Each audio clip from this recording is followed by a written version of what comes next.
NFL आज हम देखने वाले हैं गाजू कुत्ता का एपिसोड नंबर 19। अब तक हमने देखा जॉर्डन रूडो को लेकर उस अजीब सी लाल जगह पे ले आता है और वो बताता है खुद की एक वॉचमैन सीरीज बनाना चाहता है। इतना कहकर वो एमओ के जूते से लाल चीज से चिपका देता है और वो जूते चमकने लगते हैं। जॉर्डन कहता है तुम्हारे ग्लव, मेरा ये कोट और ये जूते सारे वॉचमैन सीरीज का हिस्सा है और ये वॉचमैन सीरीज बाइटर्स वर्ड से बहुत पहले की है और इनके अंदर बहुत ज्यादा पावर होती है। जॉर्डन ने बहुत कोशिश करी लेकिन वो वॉचमैन सीरीज का कोई नया बाइटर स्टूडेंट नहीं बना पाया। लेकिन सब एक्सपेरिमेंट के बीच में उसने एक नई चीज खोज ली। उसके पास एक चार्म था जिसे वाइटर स्टूडेंट बनाने में नाकाम हो गया और उसको ऐसे कचड़े में फेंक दिया और उस चार्म ने अपने आसपास के कचड़े से अपने आप को एक टेस्ट मोस्टर बना लिया जो दिखने में बाकी टेस्ट मोस्टर जैसा ही था। और रूडो ने वैसे कोई टेस्ट मोस्टर जरूर देखा होगा। रूडो को याद आता जब वो रियो के साथ एक टेस्ट मोस्टर को मारने गया था तब मोस्टर के अंदर से एक वाइटर स्टूडेंट निकला था, यानी कि उसे भी जॉर्डन ने बनाया था। और अभी भी एक लोग टेस्ट मोस्टर के अंदर है जो उनको रॉकेट स्पेयर के अंदर लेके जाएगा और ये बड़ी सी लाल चीज मोस्टर का कोर है। अब हमें बचपन वाला रूडो दिखाया जाता है। जब रूडो छोटा था उसके हाथ रेड थे और आसपास के लोग उसे कातिल का बेटा बुलाया करते थे और कहते थे इसे पेटे में फेंक देना चाहिए। और तब रेक्टर रूडो के पास आया था और उसने रूडो को पाला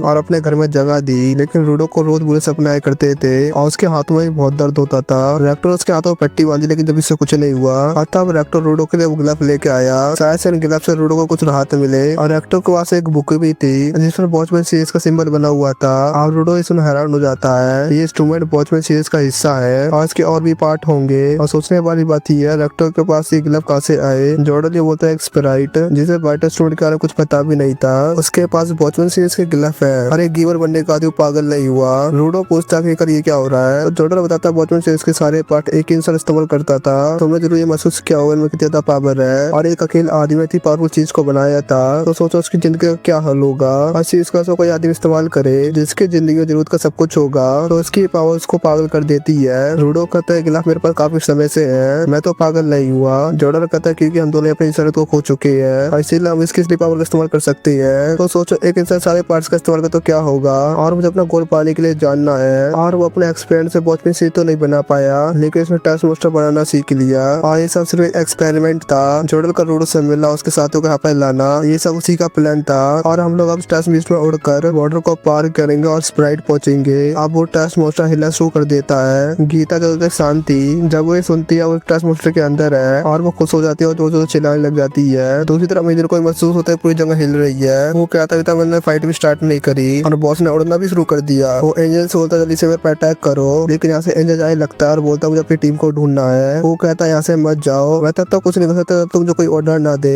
एंजल बोलता है मैं तुमसे जब तक नहीं लड़ूंगा जब तक मुझे यहाँ से भर जाने का रास्ता न मिल जाए और मेरे साथियों को पता न लग जाए। वो जोर से बोलता है तुम दीवार तोड़ोगे तो आराम से टूट जाएगी और हम लोग टेस्ट बीस्ट के अंदर है और तुम्हारे दोस्तों की लोकेशन तो मुझे भी नहीं पता। ये सुनकर एंजल काफी शौक हो जाता है। इधर बंदूक भी ब्रो और सेंटा को बता देता है वो टेस्ट मोस्टर के अंदर है और वो उड़ने वाला और जल्दी बॉर्डर पास कर लेंगे। ये सुनकर डियर लड़ने को तैयार हो जाता है। इधर एंजल बोलता है इंसान से लड़ना बिल्कुल पसंद नहीं लेकिन हम टेस्ट बीस्ट के अंदर देखो हमारा कमाल। ब्रो और डियर दोनों लड़ने के लिए तैयार हो जाती है। ब्रो का बाइटर उसके सर पे बंधा कपड़ा है और डियर का मुंह पर लगा पैसिफायर। ब्रो कहता मुझे लगा था कि हम अंडरग्राउंड है और मैं ना कभी सोच रहा था कि इतना बड़ा टेस्ट मोस्टर भी हो सकता है और वैसे मेरा मार्क्स के आप सांस कैसे ले पा रही है। मैंने सुना था इतना बड़ा टेस्ट मोस्टर होता तो टॉक्सिक होता है। बंदूक कहते हैं बाकी टेस्ट बीस्ट के मुकाबले अलग है और असली वजह तो उसे भी नहीं पता। ब्रो अब डियर को अपने कपड़े से बांध देता है और जोर से दीवार की तरफ फेंक देता है। बंदूक कहता है कि कर ये क्या करने वाला है, क्या ये पंच मार के दीवार तोड़ेगा क्या। डियर दीवार के पास पहुंचकर मुक्का मारता है लेकिन दीवार को कुछ भी नहीं होता